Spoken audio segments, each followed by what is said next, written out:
bonjour vous autres! Alors, on est le jeudi 18 décembre et on se reprend, on est tôt le matin, je vous prends juste avant de commencer à travailler. Et bien voilà, on va ouvrir ensemble les calendriers quotidiens, on est rendu habitués, des casse-têtes et de l'album jeunesse. Alors, comme on a vu pour les casse-têtes, le mot-clé était Through the Wardrobe. Donc, on va voir ce que ça va donner.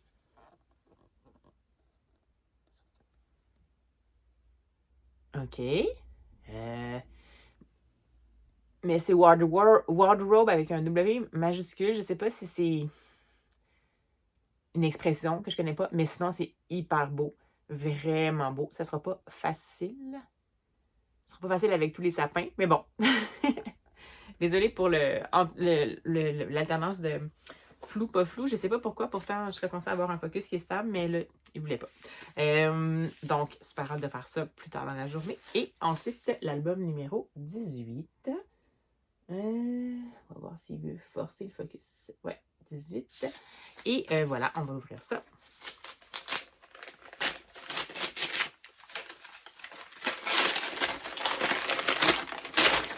Je reconnais par la quatrième parce que c'est l'écriture caractéristique de cet artiste-là, qui est Oliver Jeffer. Alors, c'est Meanwhile Back on Earth, qui est un documentaire.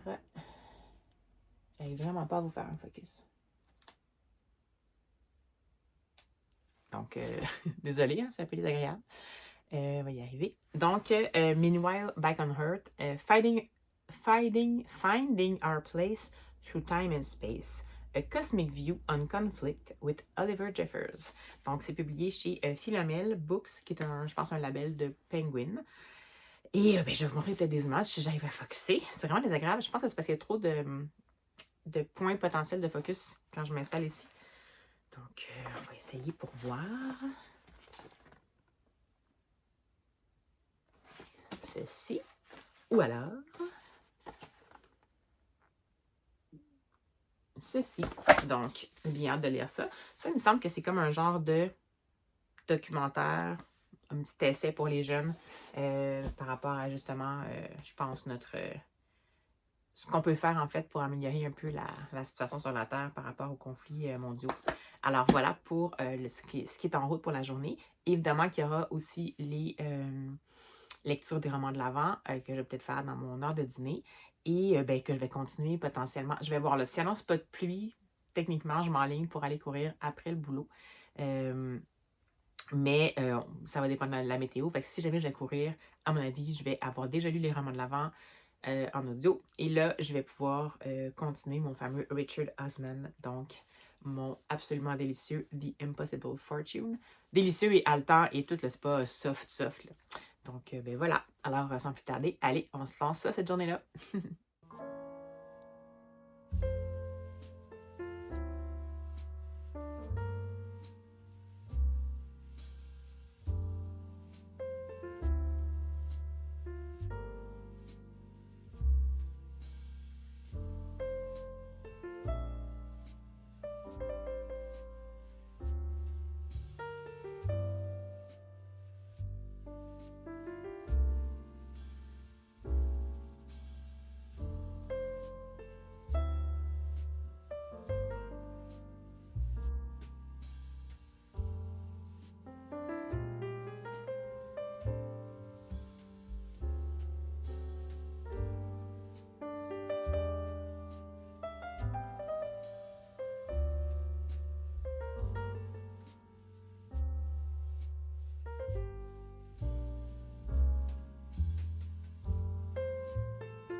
Hey, bonjour vous autres. Alors, on est toujours le jeudi 18 décembre, fin de journée cette fois. Je me dépêche parce que j'ai fini le boulot, mais la lumière est en train de descendre. Puis j'ai pas envie de vous faire toujours des vidéos avec un éclairage artificiel. Donc, me voici. Donc, je viens tout juste, après ma journée, de lire le fameux Oliver Jeffer.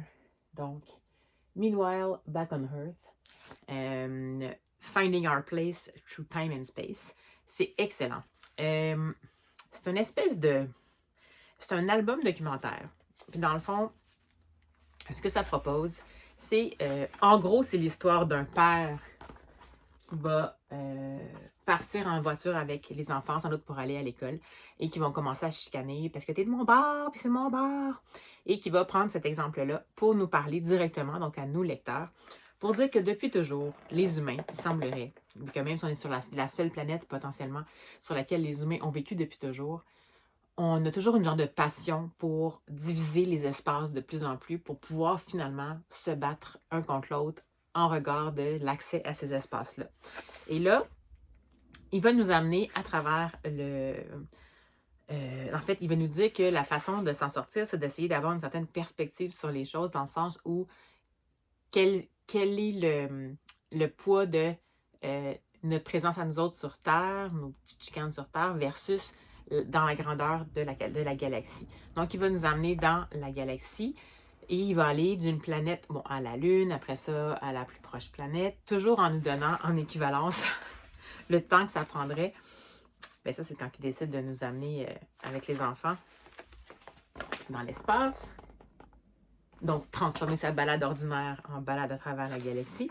Et à chaque fois, il va nous donner le temps que ça prend potentiellement pour se rendre à une planète ou un astre en se basant sur une vitesse de, c'est en anglais, là, 37 000 à l'heure.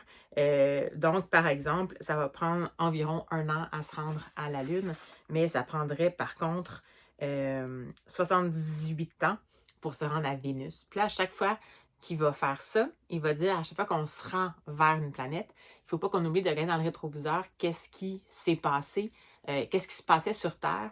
Il y a le nombre d'années que ça nous prend pour se rendre à la planète. Par exemple, on va à Vénus, ça nous prend 78 ans pour se rendre. Qu'est-ce qui s'est passé il y a 78 ans sur Terre? Et dans le fond, il va nous permettre il va faire une espèce d'histoire à rebours de tous les conflits humains, dans le fond, jusqu'à la préhistoire, et en venir à la conclusion qu'à la préhistoire, finalement, il était tellement en mode survie qu'il n'avait pas le temps de se battre vraiment entre eux autres.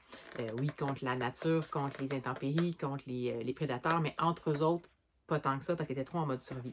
Fait que super intéressant comme point de vue. Évidemment, toujours Oliver Jeffer, qui a toujours une espèce de vision plus large des choses, une vision qui propose une remise en perspective tout en reconnaissant une situation, comme par exemple, il reconnaît qu'on est des humains puis qu'on a tendance à toujours être comme ça puis toujours vouloir tirer sur notre bout de couverture.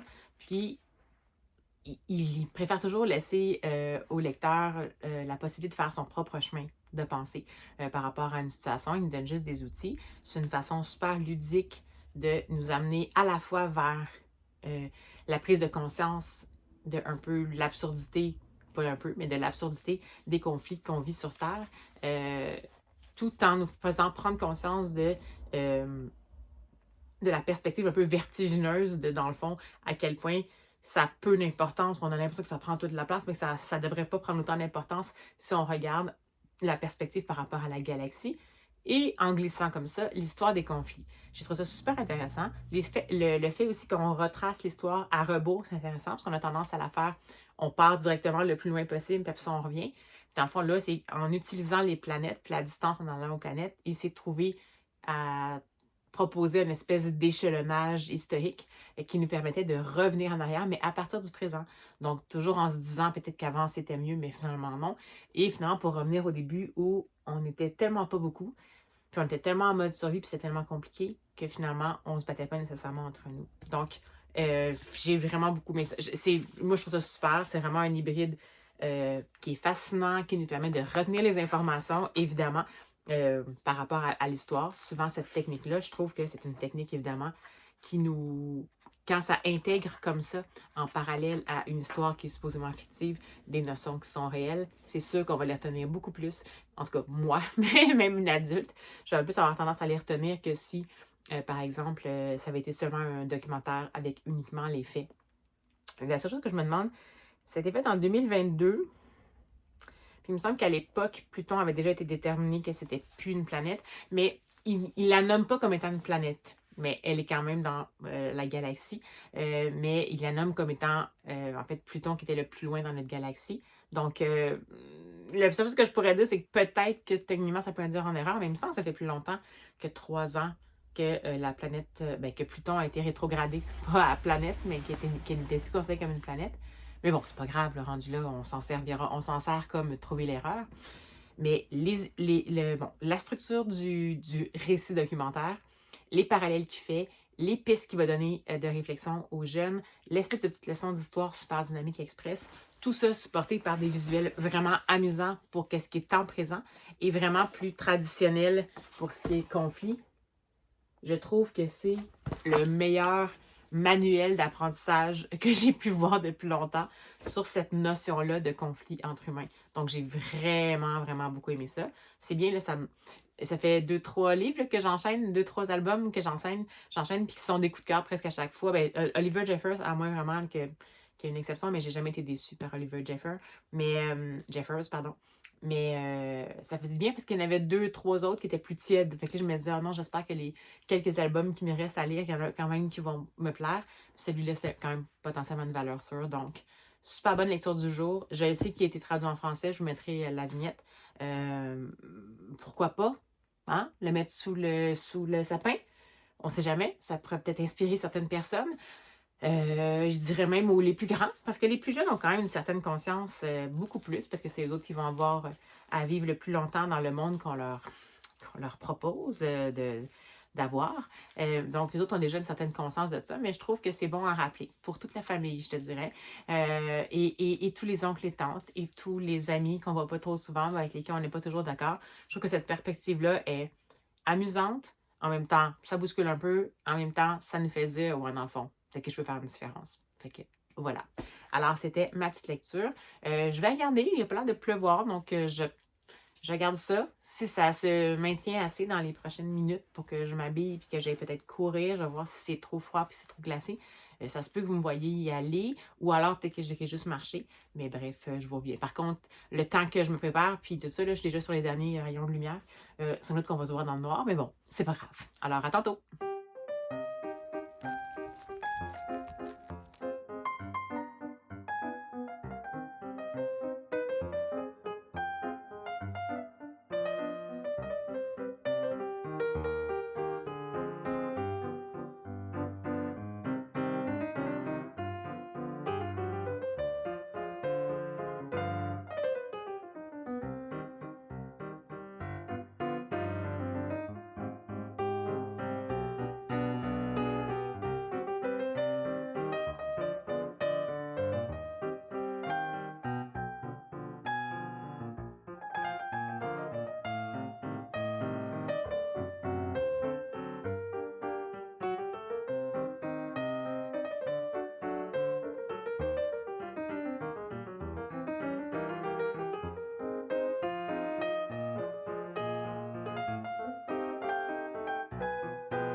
Et bonjour!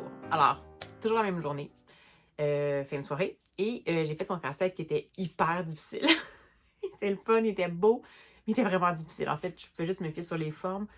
Puis comme c'est des morceaux de format typique, ben c'est difficile de savoir lequel va où.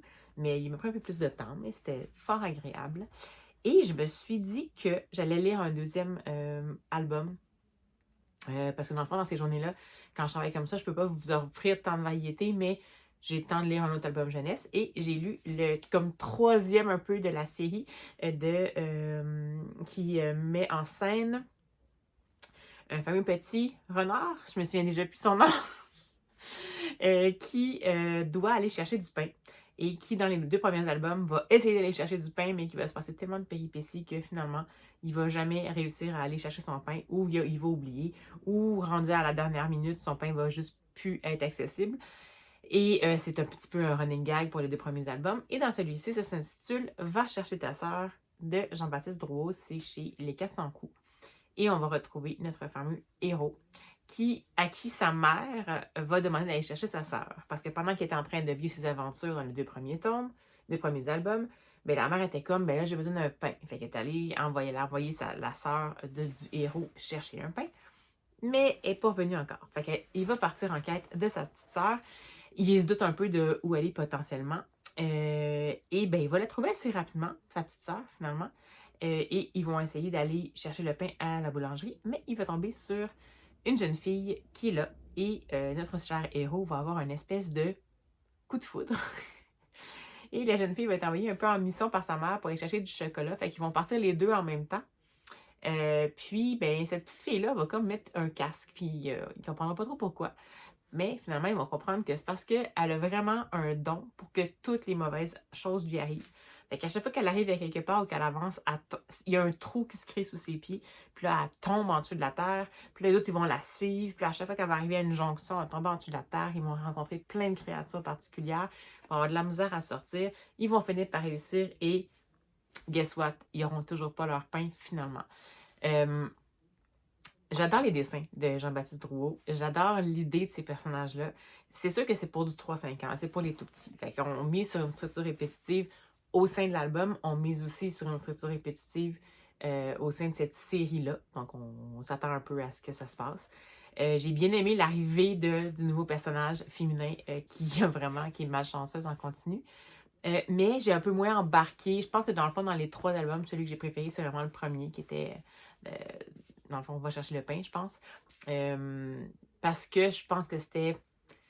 Le comique de situation était plus original pour moi parce que c'est la première fois que je le lisais. Là, bon, après les 3, j'ai eu l'impression qu'on étire un peu la pâte puis ça s'est un petit peu essoufflé. Je trouvais qu'un album, ça aurait été bien. Cela dit, c'est des bonnes idées. Je pense que si ça avait été le premier que j'avais lu, j'aurais trouvé ça super intéressant. Mais comme 3e opus du même auteur avec la même série, je sais que c'est juste pour que ce soit encore plus drôle, puis ça tourne toujours autour du pain, puis c'est toujours des péripéties saugrenues avec des créatures un peu bizarres, des choses un peu improbables. Mais comme si j'avais pas vraiment... Dans le premier, on s'attache vraiment au personnage principal qui essaye vraiment gros, puis que ça fonctionne vraiment pas. Mais là, dans le fond, dans celui-ci, celle par qui la malchance va arriver, puis qui va faire en sorte que tout va déraper, on n'a pas tant de temps de s'attacher à elle parce que c'est comme si elle accepte un peu son destin, puis les choses vont super vite, puis finalement on arrive un peu à la conclusion où la mère va finir par les trouver, puis ils vont finir par repartir en disant « Ah non, on a oublié de prendre le pain. » Bon. Fait que j'ai l'impression que j'ai plus senti la mécanique, ça a moins fonctionné avec moi pour celui-là, mais ça reste que les dessins sont vraiment excellents. Puis là, ben, ce qui est le fun, c'est que ça se passe sous terre. Donc, on a vraiment le côté un peu aussi, la notion de qu'est-ce qui est en dessous de nos pieds, toutes sortes de créatures. Bon, il y a quand même les crocodiles, je dois vous dire, qui vont croiser, ce qui est un peu saugrenu, mais les personnages mentionnent quand même que c'est un petit peu improbable qu'il y ait des crocodiles en dessous de la terre. Donc, ça, c'est ce qui est le fun aussi, c'est que les personnages, dans le fond, sont comme un peu... Ils brisent pas complètement le 4e mur, mais une fois comme des petits clins d'œil en disant ouais, c'est pas vraiment réaliste tout ça. Fait que j'ai quand même eu beaucoup de plaisir. Je pense qu'un jeune enfant aurait énormément de plaisir, surtout s'il a adoré les 2 premiers, parce qu'on est vraiment dans la même formule. C'est juste que je trouve qu'elle s'essouffle un peu la formule au fur et à mesure, mais malgré tout, ça vaut quand même le feuilletage sans problème. Donc, c'est sans doute dans vos bibliothèques, ça se vend quand même à la librairie. Mais si vous avez à en choisir un, je vous dirais, allez-y avec le premier si vous n'en avez lu aucun. Commencez par Va chercher le pain. Ah, d'ailleurs, ça me rappelle que ce qui m'a surpris, agréablement surprise, c'est qu'au début de cet album-là, on a fait un mini résumé sur une page par album, des 2 premiers albums. Bien, un résumé très simple, évidemment. Fait que c'est le fun, parce que dans le fond, si vous lisez le 3e album, vous pourriez techniquement le lire directement sans avoir lu les 2 autres. Mais je vous suggère quand même de lire Va chercher le pain. C'est vraiment hilarant. C'est le meilleur des 3, à mon avis. Alors voilà, sur ces bonnes paroles, je vais terminer le vlog de la journée ici. J'espère que ça vous plaît, malgré, comme je vous disais, je ne vais pas m'excuser à chaque jour, mais des fois, je me sens comme un peu mal de ne pas pouvoir vous amener faire plus de sorties que ça. Mais bon, il me reste encore 2 jours de boulot. Je vais travailler sur place pour les 2 journées. Donc, j'ai aucune idée à quoi vont ressembler mes journées. Demain, ça va être une grosse journée. Je ne sais pas si je vais pouvoir tourner tant que ça. En même temps, j'ai quand même une pause repas, donc je vais voir ce que je peux faire. Euh, à mon avis, je vais pouvoir terminer aussi mon Richard Osman pour demain. Donc, ça se peut que vous ayez la recension du Richard Osman plus mon album du jour. Parce que cette fois-ci, je ne ferai pas l'erreur de ne pas apporter mon album au boulot. Parce que pendant la pause repas, je peux le lire. Fait que je pense que demain matin, je vais essayer de faire ça avec vous, puis l'apporter au boulot. Parce que demain matin, j'ai un rendez-vous plus tôt, donc je ne pourrai pas le lire avant à la maison. Bref, c'est des technicalités, mais je vais tout faire pour que ça se fonctionne pour demain. Alors, sans plus tarder, allez, on se dit à dans moins 24 heures, donc à demain!